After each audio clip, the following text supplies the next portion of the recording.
Leituras de fevereiro. Vem com a gente.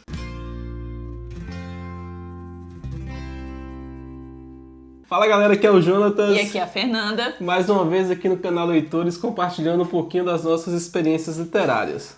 E hoje nós vamos mostrar as nossas leituras do mês de fevereiro, que é um mês bem curtinho aí. Mas nós lemos bastante. E mais uma vez ficou parecendo jogral. Te dou uma piscada ali na câmera, eu fiquei sem saber o que estava acontecendo. Eu fiquei com medo. Enfim, eu vou começar que a gente vai revezar para não ficar muito chato, porque nós temos leituras diferentes, como você já pode ter percebido aí. Eu acho que você vai falar mais variedade do que eu, mas manda brasa. Realmente eu tô com variedade agora, porque eu tô tentando mesclar assim, as minhas leituras, porque eu tava achando que eu estava lendo as mesmas coisas, e eu tô conseguindo. Eu vou começar aqui com Neuromancer, foi um livro que na verdade, acho que foi o penúltimo livro que eu li aqui esse mês. Esse é um livro que é um clássico da ficção científica, é um livro que ganhou o prêmio Nebula, ganhou o prêmio Hugo e ganhou mais um outro prêmio lá que eu esqueci o nome aqui agora, que são os maiores prêmios assim, da ficção científica. Esse livro aqui é o criador, o pai da Matrix. Se você não assistiu o clássico filme dos anos 2000, do início dos anos 2000, né, a Matrix, você vai encontrar aqui. É o fundador... É o Keanu Reeves quando estava novinho ainda. Aqui é o fundador do Cyberpunk, que mistura essa ficção científica, que você mistura esse conhecimento de informática, que você adentra esse mundo de informática e que o ser humano aí, ele se relaciona com essas inteligências artificiais. É um resumo básico aí. O que eu tenho para dizer para você sobre esse livro aqui? Esse livro aqui foi um amigo meu que me indicou, que é o Cairo, que é um cara que lê muito, que conhece muito de ficção científica, conhece muito de leitura de forma geral, e eu confio muito na opinião dele. Só que acontece, eu achei esse livro aqui um livro difícil de ler. Eu não costumo arregar, não, e não arreguei realmente não, mas é um livro difícil de ler. É isso que eu preciso te dizer. Acho que quando um livro ele não tem um ritmo muito bom, e eu sinceramente acho que ele não tem um ritmo muito bom. Ele trava muito porque ele traz muitos conceitos. Lembra que ele está criando alguns conceitos cibernéticos aí. Quando ele traz muitos conceitos, isso pode travar um pouquinho a sua mente. Isso acaba dificultando o conhecimento, né? Às vezes você tem necessidade de ler anotando, igual você estuda. É um livro que tem muita gíria, é um livro que tem falas diferentes, que ele sai, às vezes ele está no que seria o mundo real, e às vezes ele está nesse mundo dessa interação dentro do que seria a máquina, né? Que seria a Matrix. Isso aqui é só o começo, tá, gente? Porque esse livro aqui na verdade faz parte de uma trilogia, né? A trilogia do Sproul, e os outros dois livros estão ali, que é o Mona Lisa Overdrive e o Count Zero. Né? Eu li esse primeiro aqui, e aí vou deixar os outros dois para eu ler em um outro momento, até para não cansar muito. É um livro espetacular, mas eu estou te avisando que ele é um livro que você vai ter que ler com uma certa calma. A não ser que você seja um apaixonado por informática, por cibernética, e que esses conceitos não vão fazer a menor diferença para você, que você não vai ter dificuldade. Inclusive você vai amar estudar essas coisas. Eu não sei, mas é um livro espetacular. Então, esse mês eu li muito no Kindle, então eu não vou ter tantos livros para mostrar. Mas o primeiro da minha lista é O Ceifador. Eu vou fazer ela aparecer magicamente aqui. Eu amei demais o livro. Eu acho que o conceito que ela apresenta da humanidade e que não há mais a morte, que o ser humano não morre mais por causa da ciência que chegou no nível que consegue curar todas as doenças, inclusive rejuvenescer aqueles que estão em idade mais avançada. Então é necessário que existam pessoas para cumprir esse papel da morte. E são os ceifadores. Basicamente é isso daí. É um livro é um futuro ou é um... Futurista, bem futuro mesmo. E quem comanda todo esse sistema é uma inteligência artificial, que é conhecida como a nuvem, e ela não interfere nessa sociedade dos ceifadores, mas ela interfere na vida das pessoas como um todo, desde que elas não sejam ceifadoras. Então tem esses esquemas de sociedade aí que eu achei muito interessante. Eu acho que é um livro super legal, é cheio de reviravolta, os protagonistas são muito bons e eu já tô ansiosa para ler o segundo, que eu não tive oportunidade ainda. Comecei, mas não terminei. A gente tá cometendo uma gafe aqui, a gente não falou o nome do autor. O ceifador, sabe de quem é? Do Neil Schusterman. Schusterman. Schusterman é uma palavra não é bonita. Eu só vou fazer um reprise aqui só pra você. Esse livro aqui, o Neuromancer, tá, gente? É do William Gibson, tá? E essa edição que eu tenho aqui, pra não cometer injustiça, é uma edição da editora Aleph. Ela tem essas figuras aqui, ela, na passagem de capítulos, ela tem algumas imagens aqui, tá bom? Olha só que lindo. Dessa vez eu não apresentei o livro, né? Tá? Mas ela é editora Aleph, tá? E só pra não cometer mais injustiça também, a tradução é do Fábio Fernandes. Falando do ceifador, posso passar para o outro? Pode? Aí, além de Neuromancer, eu fui para uma pegada diferente aqui, que foi o ganhador de Nobel. Esse aqui eu não vou falar muito, tá? É do Wole Soyinka, ele é nigeriano, ganhador de Nobel de 1986. Esse livro é tão bonito, tem tantas Esse fotos livro, além de bonitas. ser bonito, na verdade, ele é uma peça. Como eu te disse, eu não vou falar muito dele, porque eu vou deixar o card aqui para você acompanhar. Eu tenho uma playlist específica aqui que fala apenas com autores ganhadores de Nobel, que é algo que eu tenho vontade de fazer. Esse vídeo. Aí você dá uma olhadinha para você conhecer mais sobre dos livros que eu li aqui no mês de fevereiro. Eu vou deixar você falar mais um. Mais um?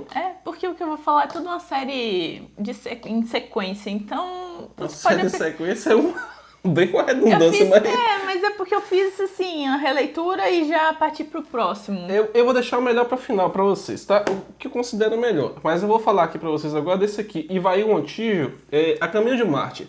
Eu tô meio assim Você tá na vibe ficção. Na vibe da ficção científica e na vibe de Marte. Eu tô assistindo tudo de Marte. Ah, é verdade. Tem um monte de série aí na Netflix, na Amazon, que fala sobre Marte. E esse livro aqui é um livro que é não ficção. Esse Ivaí Montijo é um cientista brasileiro que ele comandou uma parte, né? Porque lá na NASA, aqueles projetos que são feitos pedacinho. lá, tem um cientista responsável. Ele comandou uma parte lá do rover que o último rover, que foi o Opportunity. Que é aquele robozinho que está lá em Marte lá e tira as fotografias, faz as análises de solo e tudo. E ele mostra que a experiência dele como cientista e parte da passagem dele aqui no Brasil. Como ele sai de um garoto muito simples, de uma família humilde, até chegar a ser cientista da NASA. E ele explica várias coisas aqui, tem uma linguagem bem tranquila assim, de você entender. E eu acho que se você gosta de ficção científica e quer conhecer um pouco mais sobre essas viagens espaciais, essas viagens mesmo, realistas, né? Não a viagem da ficção, esse livro aqui é muito legal. Esse robô, ele ainda está lá, né, o Opportunity, mas 18 de fevereiro agora assisti com a Heloísa aqui e curti demais o novo robô que já está lá, o roverzinho que está lá fazendo selfie lá, que é o Perseverance, eu não sei como é que fala em inglês lá. Tá ótimo. Mas é o Perseverance que está lá. E foi 18 de fevereiro, dá uma olhadinha no YouTube que é massa demais. Esse mês, porque foi o lançamento da continuação da série da Sarah J. Maas, que eu ganhei de presente no ano passado, A Corte de Chamas Prateadas, foi lançado dia 16 de fevereiro, o lançamento mundial, e aí eu falei assim, eu vou comprar, vou ler, mas antes eu vou reler a série inteira. Não estava planejado, gente, não era isso que eu ia fazer em fevereiro, mas a oportunidade apareceu, então eu meti as caras. Só que eu acabei fazendo diferente. Eu assinei um programa de audiobook, né, o Scribd, e li em inglês. Já que eu já conhecia a história, já sabia o que acontecia e tal, eu não fui pelo convencional. Eu falei assim, então eu vou fazer um desafio e vou ler em inglês. Então eu ouvi todo em inglês. E foi surpreendente, porque eu consegui entender, assim, 80% do que estava sendo dito, e as palavras, assim, muitas coisas se repetem, muitos termos e tal, então era só parar, dar uma verificada do que se tratava, do texto, que dá para acompanhar, né? O áudio foi bem devagarzinho, o áudio e o texto em português. Então dava para entender quando ficava perdido, porque no Scribd você pode marcar quando você fica com dúvida e tal, aí você volta. E foi ótimo, e aí chegou no momento da Corte de Chamas Prateadas, que eu não vou ter porque eu comprei no Kindle, mas a mágica vai fazer aparecer aqui.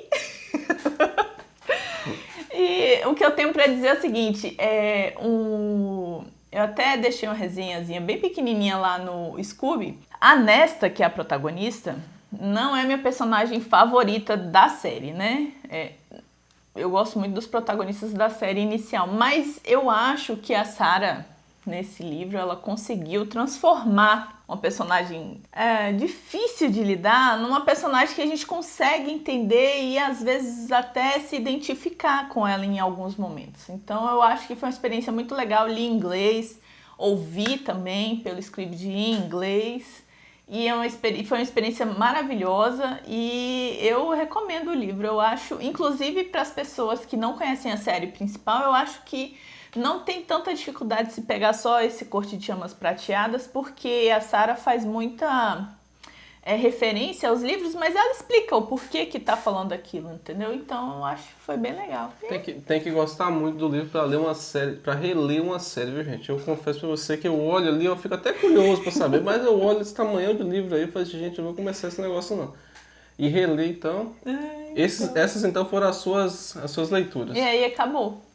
Porque também tudo. Se você reler um negócio desse tamanho aí acabou mesmo, né, gente? Eu falei que ia deixar o melhor pro final, né? Isso aqui eita, nós! Embolei tudo aqui. Caderno de Memórias Coloniais, da Isabela Figueiredo, tá? A Isabela Figueiredo é de Moçambique. Esse livro aqui foi publicado pela editora Todavia, se não me engano. É isso mesmo. Obviamente não tem tradução, né? Porque ela fala português. Dela mesmo. Porque ela fala português. Esse livro aqui, a Isabela Figueiredo, ela morou em Moçambique durante a adolescência, quando Moçambique ainda era colônia portuguesa. E esse aqui não dá para você observar, aqui talvez você veja aqui, eu estou olhando na televisão aqui para que você veja, ela é loira, tá? Ela é uma menina branca, então ela é filha do colonizador. Então ela estava lá em Moçambique como colonizadora. Ela nasceu em Moçambique, mas filha de pais portugueses. O pai dela é eletricista e foi para lá para passar os cabos na cidade de Maputo. Hoje se chama Maputo, eu vou conferir aqui, mas na época dela, quando era colônia portuguesa ainda, era a cidade de Lourenço Marques. E o que a Isabela vai fazer? Ela vai narrar esse papel do colonizador, essa visão sob o ponto de vista do colonizador. E como os portugueses trabalharam e fizeram esse racismo lá, estruturaram esse racismo dentro de Moçambique. Por que acontece? Quando ela volta para Portugal, depois ela tem que sair, quando acontece a independência mesmo de Moçambique, que os portugueses eles são expulsos, praticamente expulsos lá de Moçambique, né? E aqueles que ficam lá, eles são perseguidos. E ela volta para Portugal, a ideia, a passagem que se queria contar é que os portugueses foram muito bons para Moçambique, né? E que os negros estavam meio que tomando as terras dos portugueses. Estavam assim, se revoltando à toa. Se revoltando à toa. E ela ela conta uma história absolutamente diferente. E aí você vai ter uma branca, né? Uma mulher branca, filha do colonizador, contando agora como é que se dava esse racismo. É um negócio muito marcante, é um livro muito tranquilo de se ler, porque ela faz isso na forma de memórias. Então, os capítulos, tem capítulo que tem uma lauda. É como se fosse um diário? É como se fosse um diário, por isso que é um caderno de memórias mesmo. Ela vai e conta aquela pequena memória, aconteceu isso, tal, e narra. Mas assim, algumas passagens são bem líricas, assim, são bonitas, algumas passagens são muito tristes. E ela vai te contando e vai te fazendo perceber. Porque geralmente o colonizador não quer contar essa história feia, né? O colonizador quer contar uma história muito bonita. E a visão que nós temos sempre é do colonizado, nós temos várias versões do colonizado, de como isso foi duro, mas esse livro especialmente ele tem uma visão diferente daquele que eu estava acostumado a ver, e é um livro muito marcante, eu acho que vale a pena para você que é negro, para você que é branco, tanto faz, para você que quer entender um pouco mais sobre o racismo. Eu falei inicialmente aqui sobre o primeiro livro que eu falei na Nigéria, né, do Wole Soyinka, que eu até indiquei aqui no card que vai aparecer, também fala sobre isso, sobre esse papel do colonizador, por coincidência. Mas eu recebi esse livro aqui por indicação e fui ler, é um livro especial, acho que vale muito a pena para você ler e vai melhorar muito a sua vida. É interessante que é uma outra perspectiva, né? Que normalmente a gente só está acostumado a ver pela visão daqueles que foram colonizados e não dos que colonizaram, né? Ela vai te contar uma história que você já conhece, mais ou menos. Mas quando ela te conta, você fala assim, é o colonizador que está me contando, então... Deixa eu ver qual que é a visão dele aqui. Então é isso, essas foram as nossas leituras do mês de fevereiro. Foi um mês bem produtivo, para falar a verdade, porque não é pequeno. Então, aqui era pequeno, eu li os meus 4 livros de praxe aí, porque geralmente eu leio isso, mais ou menos isso mesmo, 4, 5 livros por mês. Eu nem sei quanto eu vou ler daqui pra frente. Minhas aulas retornaram. Mas vai conseguir com você uma traça. Ah, não esquece, olha, tá todo mundo convidado para leitura coletiva de Fundação. Se você quiser mais informações, vamos colocar no card que vai aparecer aqui. No card, e acompanha a gente. Não, vai aparecer a descrição do vídeo, não vai aparecer o card aqui não, vai aparecer aqui a descrição do vídeo. Não, mas você não fez um vídeo de apresentação da leitura coletiva? Aí eu fiz, vai aparecer no card, vai aparecer aqui. Ai, gente, por favor, alguém me ajuda. Gente, não se esqueça de se inscrever no canal, curtir o vídeo aqui para nos ajudar. Tchau! Tchau!